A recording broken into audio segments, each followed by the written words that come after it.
Thank you. Thank you, Roman. Thank you, Fabian, and all the crew from Forward for having us.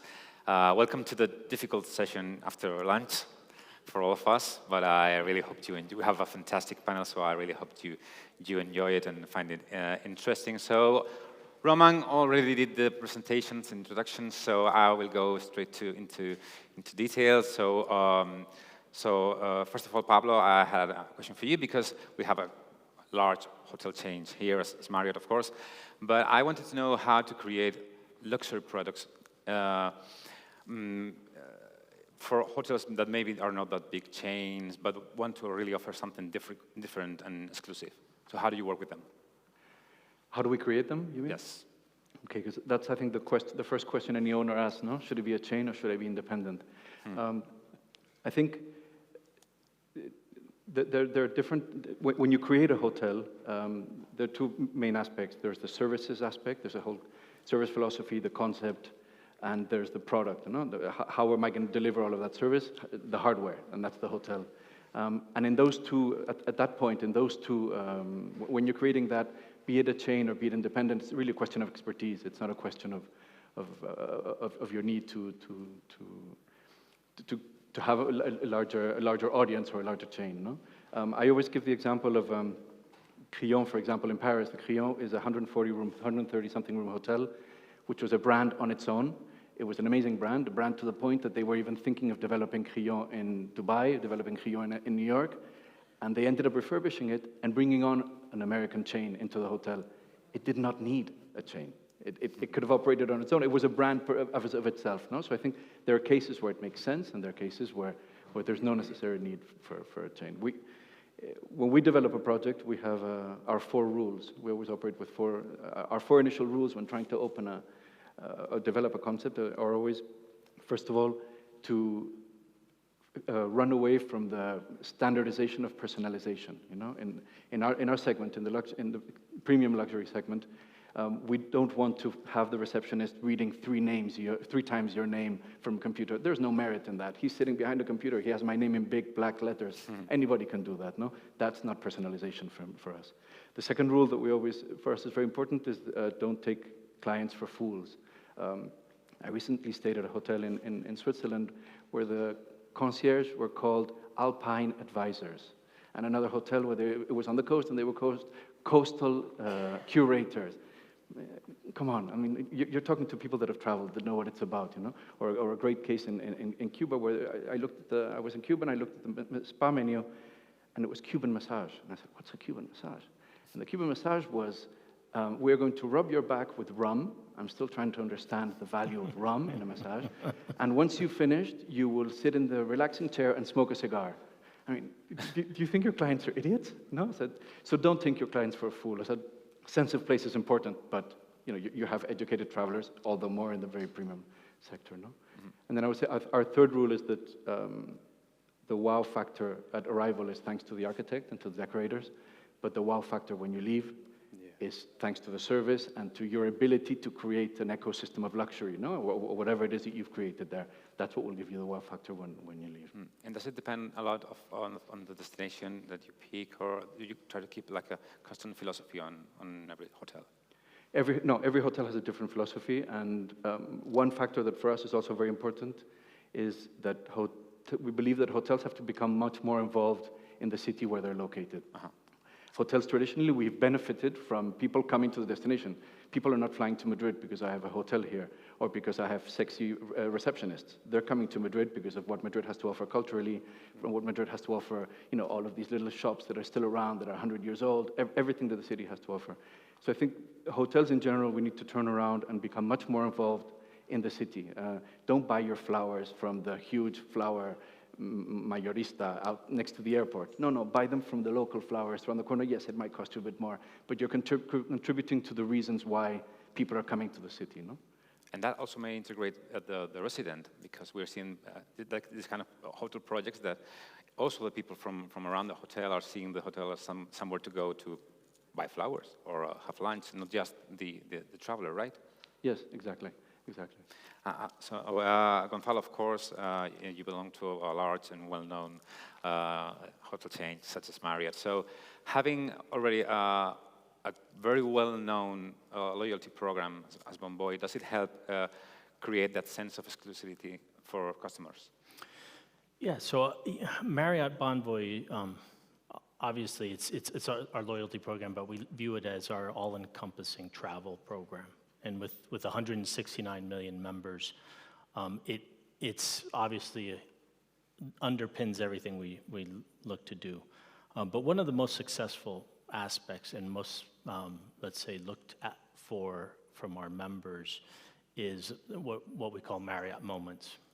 And that Marriott Moments allows those members to redeem points that they've earned during their, whether that be business or leisure travel, for money can't buy experiences, whether that be music, culture, sporting events, different aspects, but very exclusive access. We work through our relationships with big brands, whether that be our Mercedes F1 partnership with that team, or Manchester United, or here in Europe, or the NFL in the US. And through the program, our members really do gain access to some very exclusive events. So it does provide that exclusivity and that importance of being part of the program. And actually, I just had sent the press release this morning. I think you just launched Bonvoy Moments in Spanish. So yes. How do you feel it's going to work in the Spanish audience? We've been working with Bonvoy. It's now in language, so it will be even more successful, I believe. And we're coming up now. I believe it starts tomorrow through October 13th. It's the Week of Wonders. So once a year, we really help our members plan for their next travel adventures, and we put out some very, very interesting offers that helps them identify some of their next bucket list travel. And can you explain a little bit on how you work with brands in creating these moments? How do you feel, because we'll talk with Oscar as well about that, but how do you, this integration with brands work? How do you approach different brands outside the hotel world to work with them? So through our Marriott Bonvoy, actually obviously has a huge membership base. So many of our partners are also looking to connect with our members, and the platform really allows us to engage and connect with these affluent travelers that are all around the globe. So working together with them and leveraging the powers of both of our brands benefits both parties. So it's actually more advantageous to work through that. Great, thanks. Oscar, so yours is a very specific product, and I believe it's the first one in Europe, the UMUSIC. So how do you create this particular product with Universal, and how do you decide that Madrid is the place to build the first one? Well, first of all, thank you to Forward for the invitation, and we're in Madrid, so I have to say, hola Madrid. It's very nice to be here with all of you. For us, this is a very important strategic milestone, not only because it's the first hotel that we open in Europe, but as well, we are opening a hotel in an iconic asset such as Teatro Albéniz, which is, offers the perfect combination of entertainment and hospitality. 130-room hotel with 900-seat theater and an entertainment lounge that offers a great opportunity. And what we try to create is, we try to use, in this case, the amazing opportunity that Madrid offers, all its offering, and create a hub for entertainment, and all powered by music. So Madrid also, and this is for you three, just got the award again for My Destination. So do you think as a destination we have to believe more that we have a great destinations for MICE and for hotel projects? I think that, Madrid, I think that we heard this morning that, the authorities from the Ayuntamiento and the Comunidad, and they were explaining the evolution of Madrid, and we've all lived that one before, no? While in Spain, sometimes for the foreign country, for the foreigners, it was just one city that was Barcelona that was leading the pack. Yeah. Suddenly, Madrid has become #1 destination. I think that they mentioned it's #4 urban destination in the world, which is absolutely outstanding, no? And I think that right now, the situation, if the city continues to do things properly, the message out there is the right one. I think that we still have many, many years, really good years ahead of us, and there are many opportunities, obviously, not only for hoteliers, but for many other businesses. Yeah, I agree, but I think there's also an opportunity to do things differently. Because at the end of the day, we've learned from the mistakes of some cities that have become totally global, and there are certain aspects of cities that we know where you don't know if you're in Barcelona, New York, in Turin, or in Lisbon, no? Yeah. And I think Madrid, having arrived a bit later to that, okay, was a disadvantage until now. Now it's an advantage, but learn from all of the lessons that the others didn't have time to learn, and that massification and creating a standard global city is not the long-term solution, no? So Madrid has a lot of character. We need to keep the character of the city. We need to keep, again, what we mentioned before, the cultural aspect of it, the F&B aspect of it, the small stores aspect of it. So I think there's a much bigger strategic plan that the city must undertake to make sure that Madrid keeps its essence whilst growing. One thing doesn't cancel the other, no? I completely in agreement. I would agree with Pablo. I think and the pandemic has probably magnified that even more. People are more focused on an authentic experience when they come to a city. So anything that can be done to really capitalize on the incredible culture, food, all the aspects of Madrid that's been talked about today is really quite important to position And of course, the on the city. title of the roundtable, other words, awakening of the new traveler, and this has been widely covered after the pandemic, of course. So now that we are seeing our way out of that, do you feel that we are going to keep the things that have brought the pandemic has brought us as travelers? And do you think there is really a new traveler? And if so, is there a new traveler looking for more exclusive experiences, or is it just a fade? Any of you, Oscar, if you want. You want to start? Como quieras, no. No, I think the fundamentals haven't changed. I think for the last 50 years, people are traveling for the same reasons, to see a new place and to live new experiences. So the fundamentals are still the same.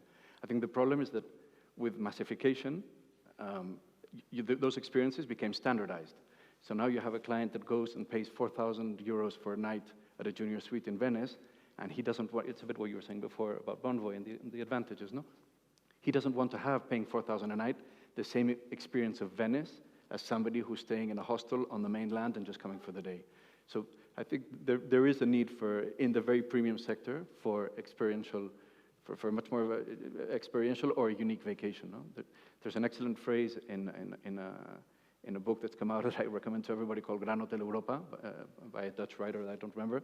But the phrase he says is, tourists are yearning for authenticity without realizing that their mere presence diminishes authenticity. Yes. You know? So it's about finding that balance now, you know? And You want to follow that? Well, for me, I wouldn't say that there is a new traveler. I would say that there is a constant evolution of the existing travelers. You know, we've been travelers before, we are travelers today, and we will be travelers tomorrow. It is true that because of the pandemic, some things have changed. You know? I think that people are now more eager of hassle-free vacation. They do not, and they are looking as well for, more than just a place where to stay and sleep. So for me, there is always a constant evolution. Technology is helping as well. But I think that there is a pre-COVID and post-COVID, not new traveler, but a traveler that has gone through that evolution. There are things that now look differently. And as well, we found a new type of traveler. Maybe it's existed before, but we didn't talk about those ones, no? Like the nomad, the digital nomads, no? The workations that suddenly it was the word right after the pandemic, no? Longer stays. And as well, travelers, that is true, and obviously it is not within our interest, but that maybe sometimes they're looking for alternatives, no? To the traditional lodging. Yeah. Yeah, and I think the latest one I've heard is bleisure, right? So now people are traveling on business, but then they're going to stay maybe a couple days. So I think I agree that travelers evolved. The purpose for travel has evolved really also, and start to combine. I come to Madrid for a couple days on business, stay the weekend, and enjoy the city. I think that's what we're seeing more of, and we've seen that throughout the 2022 recovery. And you just mentioned that this kind of new traveler would be maybe looking for different options. So should we adapt to that kind of new option? Should we move traditional hotels to maybe some other kind of lodging, add to what we have, or do you think we have to keep our essence and just keep to a certain kind of traveler? I think that there is always, at the end, the pure essence is that we are in the hospitality business. We are here to be hospitable, no? And the human touch, it has to be always there, no? So obviously we need to adapt and readapt and always be able to read really well what the consumer wants. New generations, new consumers, things that are happening, geopolitical situations, new travelers, new destinations. We always need to keep a look at it because nothing is the same forever. I think that if something that, unfortunately, and I'm sorry that I repeated twice the word COVID, which, whatever, I think that if something that we learn from that is that nothing is the same forever. And we always need to keep looking and adapting and readapting because nothing will be the same again. It always changes.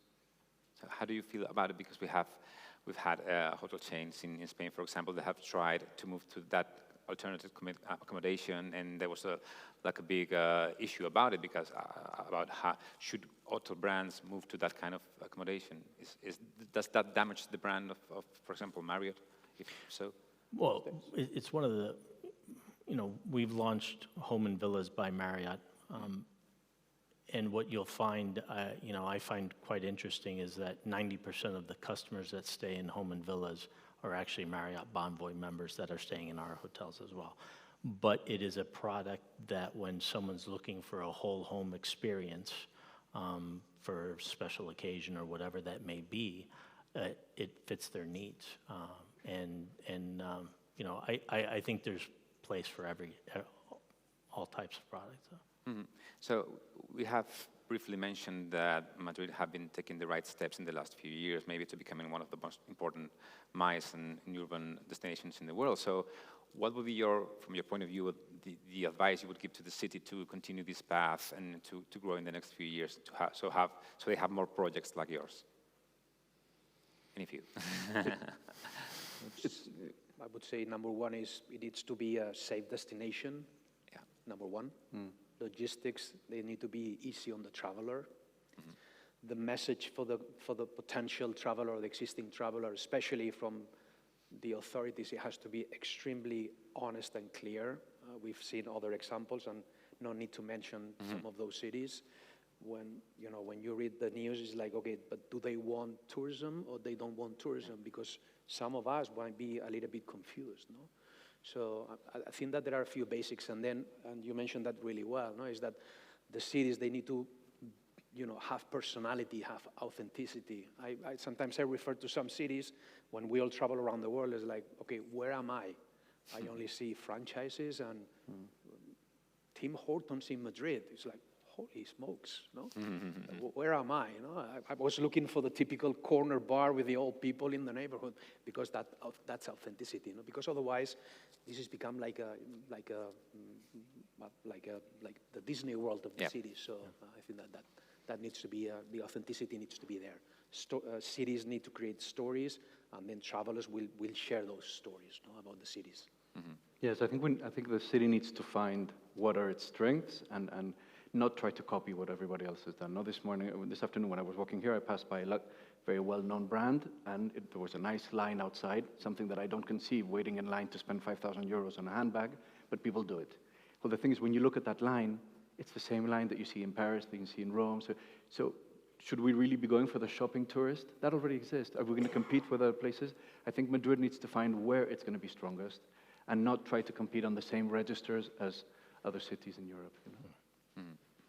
No, nothing to add. I think we've touched on it already. Really, the authenticity. I think Madrid and Spain as a destination has so much to offer and such a rich culture and history, and all aspects really capitalize on that and embrace it and figure out how to pull that through in the entire experience when you position the destination. And there's also one aspect that I think Madrid hasn't played enough, and it's we have two big advantages in Madrid, where it's located in Spain, and the AVE, the high-speed train. Yep. You know, so the city should actually be much more of we should be able to generate longer stays with people that then go in the day to see Córdoba. A lot of tourists just are really going for the been there, done that, I got the Instagram and I go back. They're not going to stay for 3 days. So capitalize on your infrastructures. You know, they can go to Córdoba, come back. They can go to Segovia, come back. They can even go to Sevilla and come back. They can go to Toledo. So you've already extended your stay. You become not only a city that you come to visit, but it's your hub to visit Spain. No? Yeah. But that would take destinations to work together, which is not always easy, I guess. So I come from travel technology media, so I can help but ask at least one technology question, because you have mentioned this new type of traveler, and you have mentioned digital nomads and leisure and how people are working and traveling at the same time for leisure. So what's the role in technology in all of this? Because we've also mentioned that keeping the human touch is very important for luxury and exclusivity. So how do you balance that and the unavoidable rise of technology and a customer that maybe wants at some point less human touch and more technology?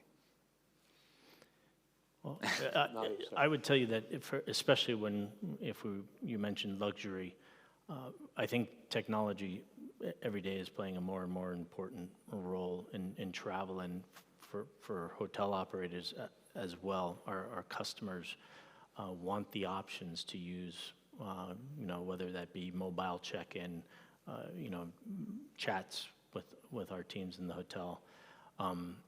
But really, I look at those as tools to help our teams service the customer and perhaps even free up time for them to have that more personalized and engaged service. And really, our brands are all around offering bespoke services and amenities in the hotels. So in the luxury space, I'd say it's definitely it's a tool for our teams, but we really need to continue to leverage that in order to really create the personalized service. Mm-hmm. See, I totally agree. I think it's, in premium luxury, it's all about the personal interaction with the client. We won't have, and I hope we never will have, the room service menu where they just personalize, do it on the iPad and then it gets sent. We want to tell you what else there might be. We want to have a conversation with you and maybe even upsell something that you didn't think of wanting. So I think there's a limit as to how we can introduce technology client-facing. There's a lot that we can do back of house to improve our efficiency, and exactly as Gonzalo said, then it frees up your time to spend more time with the client, no? Or it improves your technology so that by the time the client goes from here to there, I've already informed you that his name is Mr. Carrington, and you greet him by his name. So it's more about using it to our advantage to service the client, more than to give him facilities to do things on his own. Interesting. I think that the comments are just spot on. My opinion on this one is obviously technology has helped us a lot to better communicate with the customers, better understand them, and at the end of the day, better serve them. We cannot, especially in the hospitality industry, the human interaction has to remain core. No? That's why I was saying before the digital human touch. No? At the end, that's what it is. But technology for us should be a mean to better serve the customer and obviously to better learn about them and personalize the experience of such a consumer. No?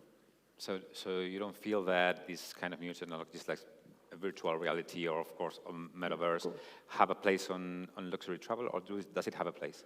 I think that it has a perfect place. I mean, he's coming, he's here. I'm sure that he's here to stay and for a long time. And we are gonna, take an advantage because that's a way to better explain to those consumers, maybe because they are not here with us, about our product, our service, a destination, about Madrid, virtual tours. At the end of the day, they just want to come to Madrid. They can see that being in Idaho, but most probably they just want to come to Madrid, no? And that will always help us. Again, for me, it's just a mean to better communicate and better serve our existing customers and potential customers, and obviously to better understand their needs and what they like and what they dislike. No? So in terms of distribution, and of course we're hoteliers here, and we all like direct bookings, and so the chance to provide luxury products and an exclusive program, does it help direct sales, or does it help you to have these options on your website? Is it an advantage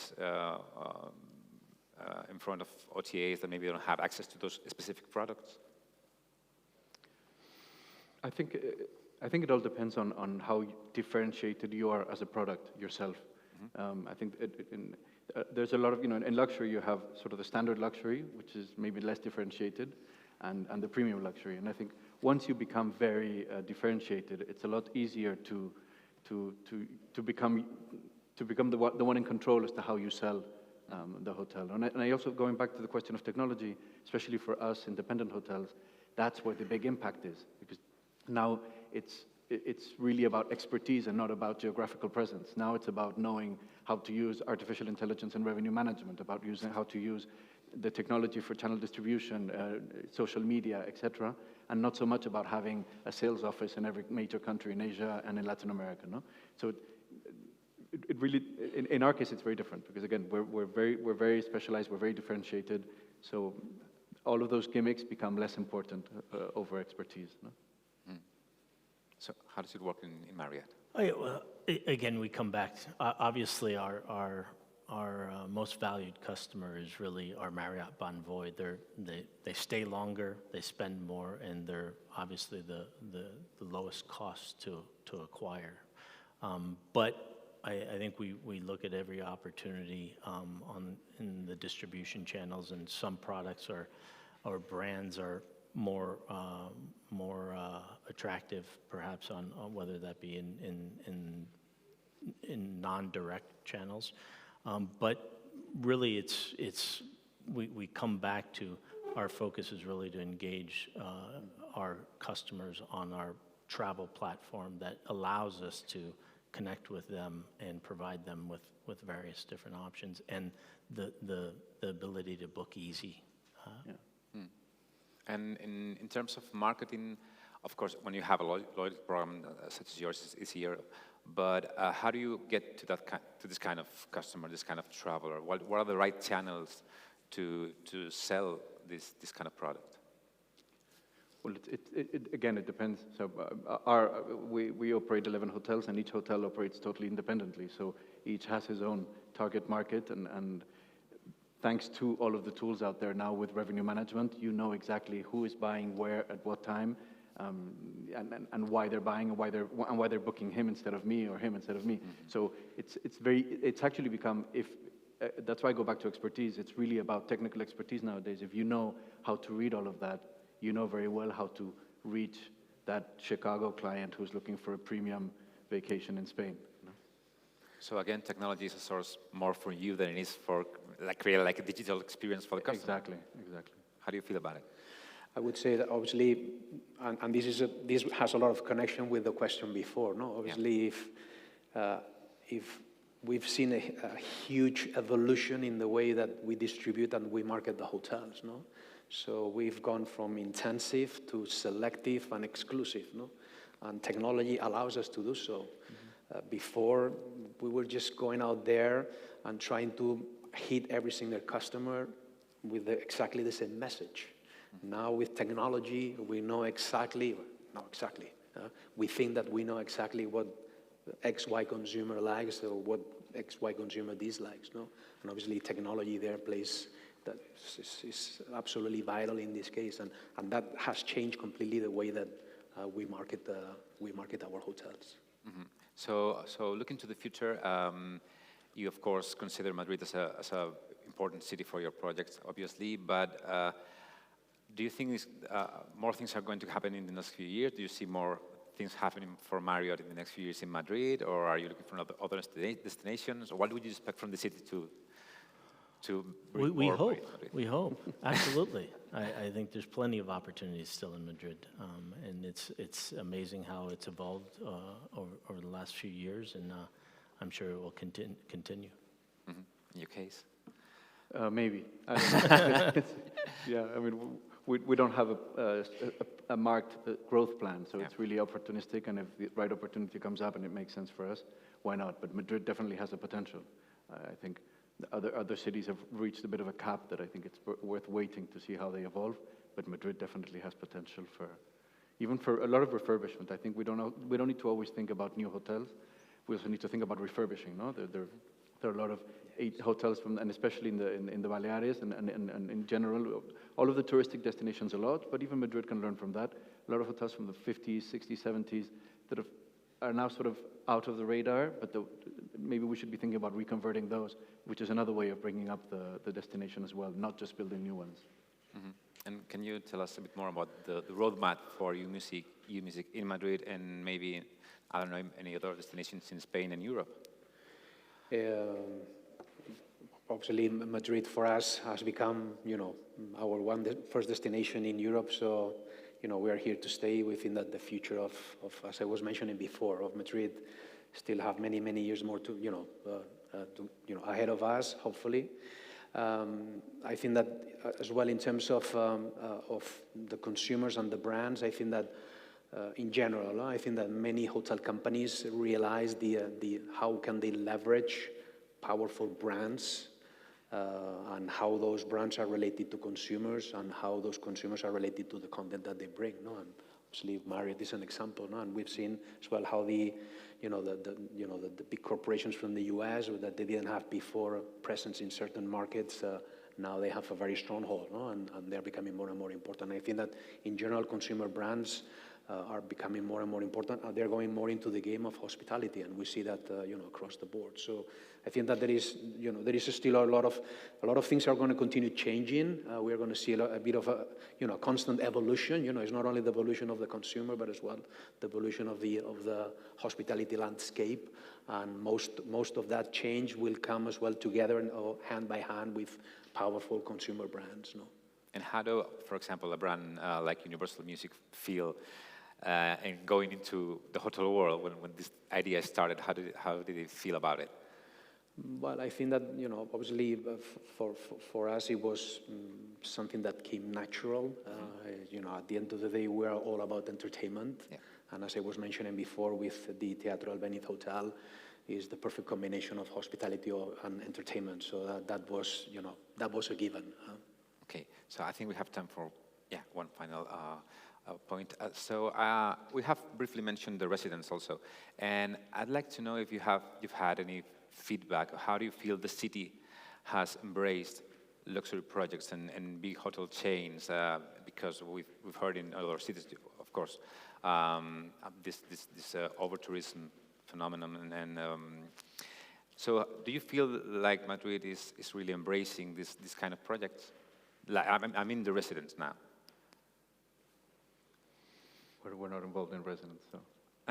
Yeah, I wouldn't be able to speak to the residences here in Madrid, but again, I think what we've seen in Madrid with the products that have come in the market, it's definitely embracing the luxury moving up market with that. We recently opened the Edition. We have Santo Mauro. With the Four Seasons coming in and the Mandarin, you see it throughout the market. I think that it's definitely embracing that way forward. Mm-hmm. I think that Madrid, once it was able to reposition itself, because it was lagging behind other cities like Barcelona, for example, that was just top of the pops in Spain for quite a long time. Once Madrid was able to reposition itself, we just let's walk along up Gran Vía and then turn left and go to Canalejas, or what they call the, La Almendra de Oro, no? With all those big projects and the new ones that are coming, no? Not only ours, but many other brands that are coming. So I think that there is plenty of opportunities out there. Yes, the city is embracing that type of product, luxury, because there is a consumer that is ready to pay for that product. And I think that the recent openings, and we're staying at one of them, and thank you for the hospitality, for sure. You see, they just opened recently, and they're doing extremely well, no? And I think it's gonna continue like that, yes. He has mentioned there is a customer willing to pay for that product. So do you think that the current economy landscape won't affect this particular segment of travel, or will it? That's a tricky question. Yeah. We all hope that ain't gonna affect the consumer and the perception, inflation and disposable income that people had right after COVID, and everybody was just willing to travel. It didn't matter where. They just were absolutely fed up.